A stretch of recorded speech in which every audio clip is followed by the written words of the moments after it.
আসসালামু আলাইকুম everyone, welcome back to my channel food blog overload. বরাবরের মতো আবারও চলে এসেছে নতুন আরেকটি রেসিপি নিয়ে। বাহিরে তো প্রচুর গরম, আর এই গরমে তরমুজ তো কম বেশি সবার বাসায় আছে। আর সেই তরমুজ দিয়ে যদি হয় ঠান্ডা ঠান্ডা আইসক্রিম, তাহলে তার মন্দ হয় না, তাই না? আজ আপনাদের জন্য নিয়ে এসেছি ওয়াটারমেলন আইসক্রিম, তরমুজের আইসক্রিম। আশা করছি আপনাদের সবার কাছে আমার আজকের এই রেসিপিটি ভালো লাগবে। তো আর কথা বাড়াচ্ছি না, চলে যাচ্ছি মূল রান্নায়। তো তরমুজের আইসক্রিম তৈরি করার জন্য আমাদের লাগছে তরমুজ। তো আমি এখানে একটি তরমুজের 4 ভাগের 1 ভাগ নিয়ে নিয়েছি, আর তরমুজগুলোকে ঠিক তিনকোনাভাবে কেটে নিয়েছি, এতে করে রসটা বের করতে সুবিধা হবে। এখন একটি বোল নিয়ে তাতে একটি চালনি নিয়ে নিচ্ছি, আর সেখান থেকে একটি তরমুজ নিয়ে এইভাবে আপনি চালনিতে ঘষে ঘষে তরমুজের রস বের করতে পারেন। তবে এভাবে রস বের করতে একটু কষ্ট হয়, তো আপনি চাইলে তরমুজগুলোকে কেটে কেটে ব্লেন্ডারে ব্লেন্ড করে ঠিক একইভাবে এভাবে ছেঁকে নিতে পারেন। তো আমি আপনাদের দুভাবেই দেখালাম, আপনাদের যেটা পছন্দ হয় সেভাবে করে নেবেন। আর এভাবে একটি হ্যান্ড উইক্স দিয়ে ছেঁকে ছেঁকে শুধু তরমুজের জুসটা আমরা নেব এখানে। আর এক্সট্রা যে বিচিগুলো আছে এগুলো ফেলে দিচ্ছি। এখন এই তরমুজ থেকে আমি 1/4 কাপ তরমুজের রস নিয়ে নিচ্ছি, এটা পরবর্তীতে ব্যবহার করব। এখন চুলোতে একটি প্যান বসিয়ে দিয়ে তাতে এই তরমুজের রসগুলো দিয়ে দিচ্ছি। আমার এখানে পুরোপুরি মেজারমেন্ট কাপের 4 কাপের মতো রস হয়েছে। এখন চুলোর আঁচটি মিডিয়ামে রেখে হ্যান্ড উইক্স দিয়ে একটু নেড়ে চেড়ে তরমুজের বলক আসা পর্যন্ত অপেক্ষা করছি। তরমুজের রসটা কিছুটা গরম হয়ে এলে তাতে দিয়ে দিচ্ছি 4 টেবিল চামচ চিনি।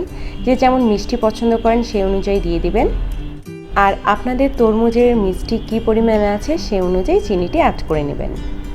তরমুজের রসটি ফুটতে শুরু করলে 1/4 কাপের মতো যে তরমুজের রস তুলে রেখেছিলাম তার সাথে 1 চা চামচ কর্নফ্লাওয়ার মিক্স করে নিয়ে এখন আস্তে আস্তে তরমুজের মধ্যে দিতে থাকবো, আর হ্যান্ড উইক্স দিয়ে নাড়তে থাকবো যাতে করে দলা পেকে না যায়।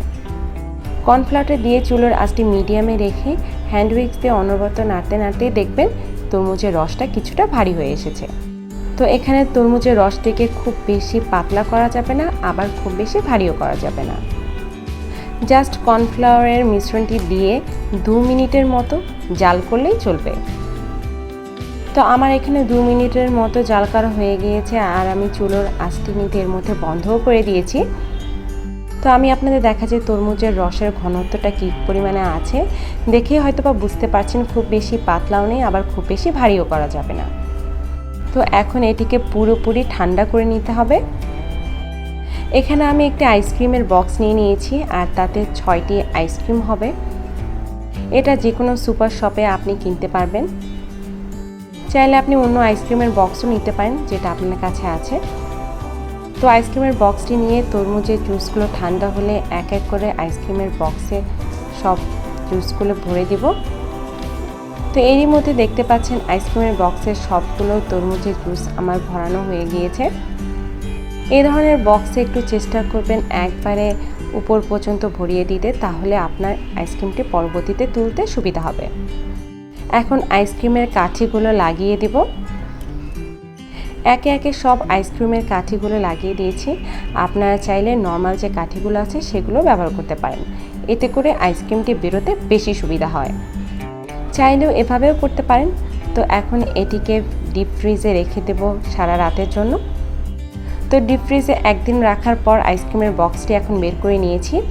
এখন একটি বলে কিছুটা পানি দিয়ে এটিকে রেখে দেবো জাস্ট 1 থেকে 2 মিনিটের জন্য। দেখতেই পাচ্ছেন আইসক্রিমটি অনায়াসে বক্স থেকে বেরিয়ে এলো।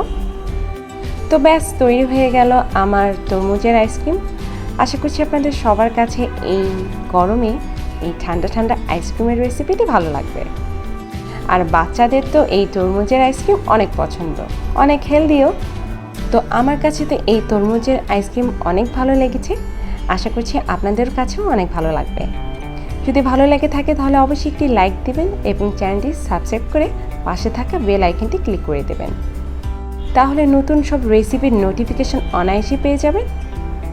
চাইলে আপনার টাইমলাইনে কিংবা আপনার ফ্যামিলি ফ্রেন্ডসের সাথেও শেয়ার করতে পারেন। আপনাদের একটি লাইক ও সাবস্ক্রাইব আমাকে অনেক বেশি উৎসাহ যোগায় আমার কাজের প্রতি। তো সবসময় আপনারা এভাবেই আমার পাশে থাকবেন। আজকের মতো বিদায় নিচ্ছি। আল্লাহ হাফেজ।